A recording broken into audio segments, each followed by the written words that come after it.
Olá, tudo bem com vocês? Espero que estejam bem. Glória a Deus. Deus abençoe vocês que estão acompanhando, que estão inscritos neste canal. Glória a Deus pela sua vida. Novamente estou aqui para a gente estar lendo mais dois capítulos da palavra. Hoje a gente vai estar lendo o capítulo 9 e o capítulo 10 de 1 Crônicas. Vamos continuar olhando ainda a respeito da genealogia dos povos de Israel, né? Dá para a gente falar assim um todo, né? Na descendência aí que vem falando dos nomes, né? E vamos vendo aí o que a palavra nos orienta, né? Então vamos lá. Senhor nosso Deus, nosso Pai, mais uma vez, Senhor, estamos aqui, Senhor, para podermos compreender a Tua palavra, Senhor. Nos orienta, Pai, em nome de Jesus. Amém. Graças a Deus. No capítulo 9 fala bem assim, ó. Todos os israelitas foram alistados nas genealogias dos registros históricos dos reis de Israel. Por sua infidelidade, o povo de Judá foi levado prisioneiro para a Babilônia. Os primeiros a voltar às suas propriedades e às suas cidades foram algumas pessoas do povo e alguns sacerdotes, levitas e servidores do templo, né? Então, aqui ele já, que nem a gente viu lá em Reis, né? Aqui a gente está vendo que eles já estão voltando, né? Daquele exílio lá na Babilônia, né? Então é um relato assim que dá para a gente falar, né? Que ele vem trazendo assim, digamos, vem falando um pouco a respeito do que aconteceu, né? E o que vai acontecer, né? E para frente, nos profetas, a gente vai entender melhor como que eles estavam lá na Babilônia, né? Aqui ele vem falando um relato meio por cima, né? Os de Judá, de Benjamim e de Efraim e Manassés que se instalaram em Jerusalém foram Utai, filho de Amiúde, neto de Onre, bisneto de Inri e trineto de Bani, um descendente de Pérez, filho de Judá, né? Então, vem falando da tribo de Judá.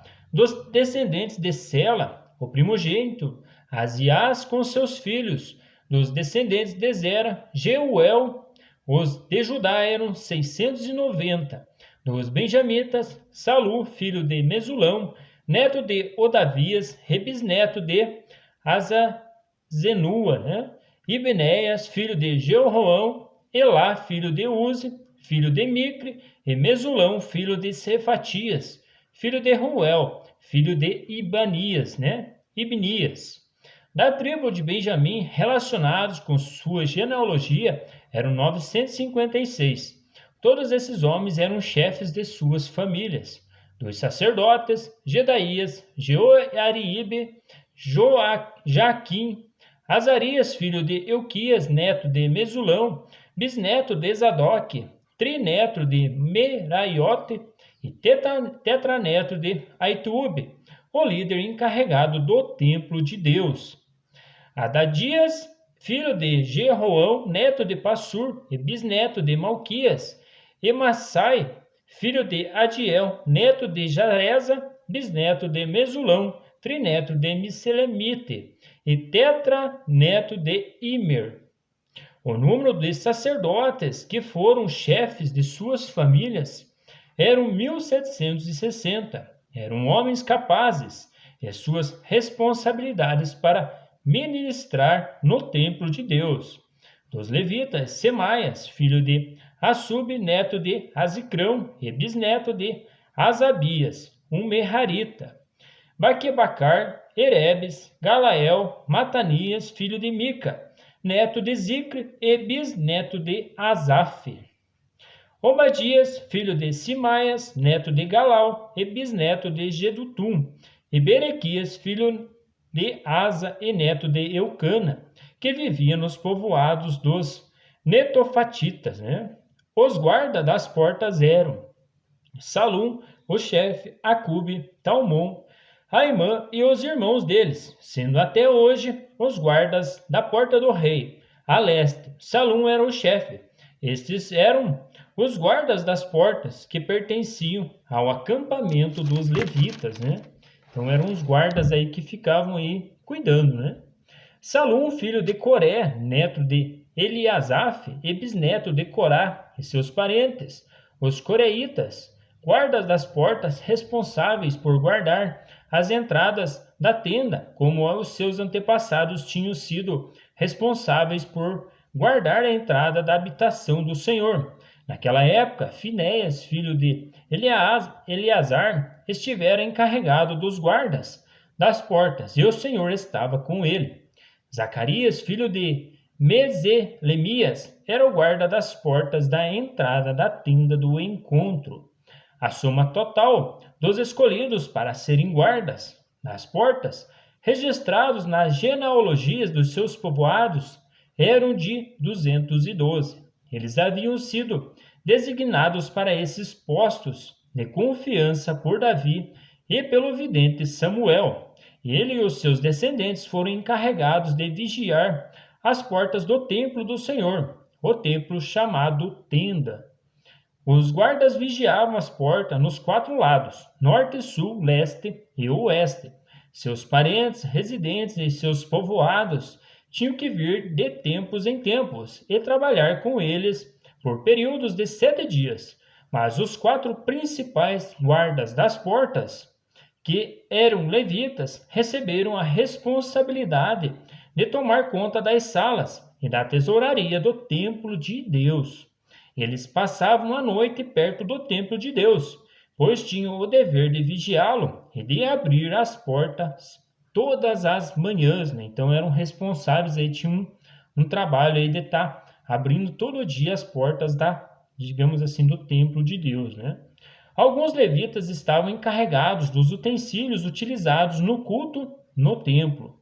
Eles os contavam quando eram retirados e quando eram devolvidos. Outros eram responsáveis pelos móveis e por todos os demais utensílios do santuário, bem como pela farinha, pelo vinho, pelo óleo, pelo incenso e pelas especiarias. E ainda outros cuidavam da manipulação das especiarias. Um levita chamado Matitias, filho mais velho de Coreieta, Salum tinha a responsabilidade de assar os pães para as ofertas, né? E entre os coatitas, seus irmãos, alguns estavam encarregados de preparar os pães que eram postos sobre a mesa todo o sábado.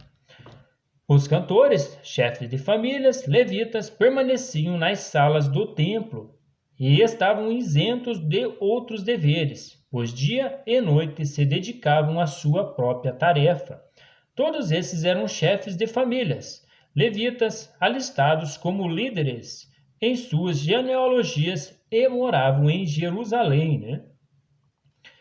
Agora ele vem falando de novo, que nem a gente já viu nos capítulos anteriores, ele falando a genealogia de Saul, né? E aqui ele vem falando de novo. Jeiel, pai de Gibeon, morava em Gibeon. O nome da sua mulher era Maaca, e de seu filho mais velho, Abidom. Depois nasceram Zur, Quis, Baal, Ner, Nadab, Gedor, Aiô, Zacarias e Miclote. Miclote gerou Simeia. Eles também moravam perto de seus parentes em Jerusalém. Ner gerou Quis, Quis gerou Saul, Saul gerou Jonatas, Malquissua, Abinadab e Asbaal. Este foi o filho de Jonatas. Merib-Baal, que gerou Mica.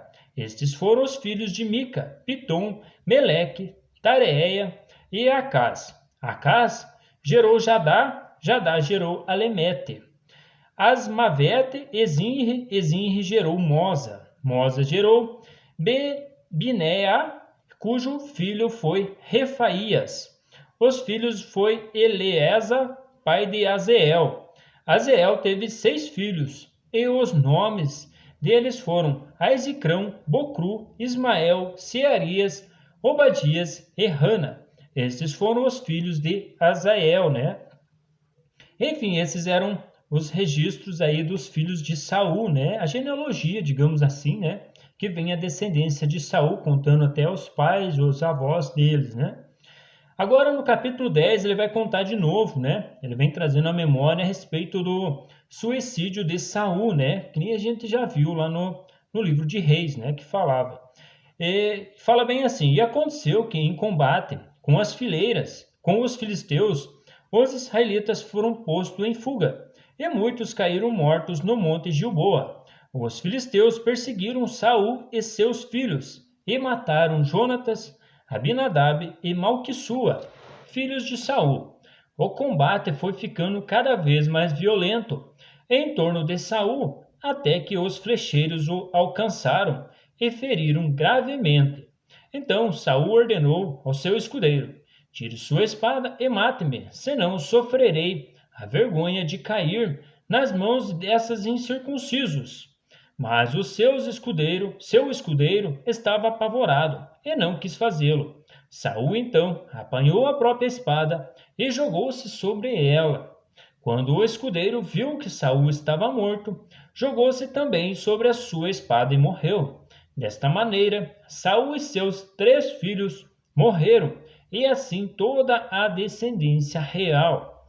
Quando os israelitas que habitavam no vale viram que o exército tinha fugido e que Saul e seus filhos estavam mortos, fugiram, abandonando suas cidades.